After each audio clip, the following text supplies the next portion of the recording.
आजकल काफी लोगों का यही मानना है कि उनसे ज्यादा अच्छी लाइफ तो एक जानवर जीता है। दिन भर खाओ और रात को आराम से सो जाओ। पर क्या ये सच है? क्या वाकई में ही एक जानवर की लाइफ इतनी इजी होती है, या ये सिर्फ एक बोलने की बात है? चलिए आज इसी बात को समझते हैं। हेलो, मेरा नाम है गुलशन राणा और आप देख रहे हैं एक्सप्लोर विद गुलशन। तो अब अगर हम अपने मेन पॉइंट में आए तो इसका सिर्फ एक ही आंसर है, नो।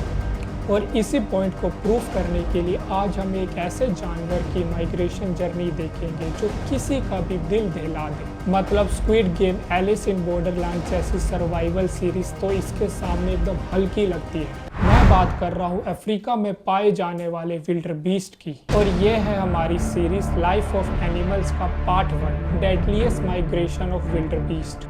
अब तुम इसे ऐसे समझो, जब एक ह्यूमन बेबी पैदा होता है तो ना ही उसे कोई टेंशन होती है, ना ही कोई फिक्र। सब लोग उसकी केयर और उसे प्यार करते हैं। मतलब हमारी लाइफ में फेलियर क्या होता है? ज़्यादा से ज़्यादा 11th-12th में फेल हो जाना, या बड़े होके नौकरी नहीं मिलना। पर नेचर सबके लिए एक जैसा नहीं होता, क्योंकि एक विल्डरबीस्ट की लाइफ में फेलियर का मतलब होता है सीधा मौत। जब एक विल्डरबीस्ट का बच्चा पैदा होता है और अगर वो 10 से 15 मिनट के अंदर अंदर खड़ा नहीं हो पाया तो समझ जाओ उसका शिकार होना पक्का है। क्योंकि कुदरत का एक ही नियम है, जो ताकतवर है वही जिएगा। और सच मानो, जो मर गया वो ज़्यादा लकी था, क्योंकि जो बच्चे बच गए अब उन्हें एक ऐसी जर्नी में जाना है जो किसी नर्क से कम नहीं होगी। हर साल अफ्रीका के तंजानिया में लगभग 5 से 6 लाख विल्डरबीस्ट के बच्चे पैदा होते हैं, जिसमें से सिर्फ 70% ही सरवाइव कर पाते हैं, क्योंकि बाकी भूख के मारे मर जाते हैं या किसी खतरनाक जानवर का शिकार हो जाते हैं। अब शुरुआत होती है एक ऐसी जर्नी की जिसका हिस्सा 12 से 15 लाख विल्डरबीस्ट होते हैं, जिसकी स्टार्टिंग होती है साउथ सेरेंगेटी से। और इस जर्नी को और भी खतरनाक बनाते हैं यहाँ के शिकारी जानवर। अब आपके दिमाग में आ रहा होगा कि ये विल्डरबीस्ट अपनी लाइफ को इतने रिस्क में क्यों डालते हैं, मतलब ये एक जगह से दूसरी जगह माइग्रेट क्यों करते हैं? तो इसका सिंपल आंसर है भूख।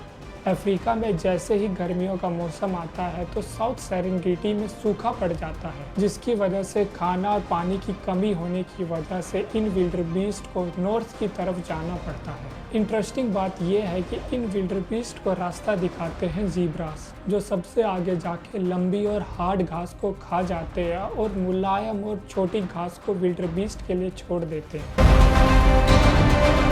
ये 6 महीने विल्डरबीस्ट और ज़ेब्रा के लिए सबसे मुश्किल महीने माने जाते हैं, जहां पर इन्हें क्रॉस करनी होती है अफ्रीका की 2 सबसे खतरनाक नदियां, गुरमीती और मारा रिवर, जहां इनका पूरे साल से इंतज़ार कर रहे हैं नाइल क्रोकोडाइल्स, जिसकी वजह से सिर्फ 70% विल्डरबीस्ट ही इस नदी को क्रॉस कर पाते हैं। अगर तुम किस्मत वाले हो और नदी क्रॉस कर भी ली तो बाहर तुम्हारा वेट कर रहे हैं लायंस। ये तो वही कहावत हुई कि एक तरफ कुआं तो दूसरी तरफ खाई। और अगर पूरा दिन तुम शेरों से बच भी गए तब भी रात को चैन की नींद नहीं सो सकते, क्योंकि रात को तुम्हारा इंतजार कर रहे हैं हाइनास और चीता। और इसी भूख और थकान के कारण 20 से 30% विल्डरबीस्ट मर जाते हैं और आखिर में अपनी मंजिल केनिया के मसाई मारा तक वही पहुंच पाते हैं जो सबसे ज्यादा ताकतवर और मजबूत होते हैं। पर यहाँ से भी इनकी समस्याएं खत्म नहीं होती, क्योंकि अगले साल फिर इन्हें यही सफर तय करना है। इसीलिए आगे से अगर आपको कोई बोले कि जानवरों की जिंदगी आसान है तो उसे ये वीडियो जरूर दिखा देना, क्योंकि इनकी लाइफ में सक्सेस और फेलियर कुछ नहीं होता। फेलियर का मतलब है मौत, और सक्सेस वो तो कुछ होती ही नहीं है।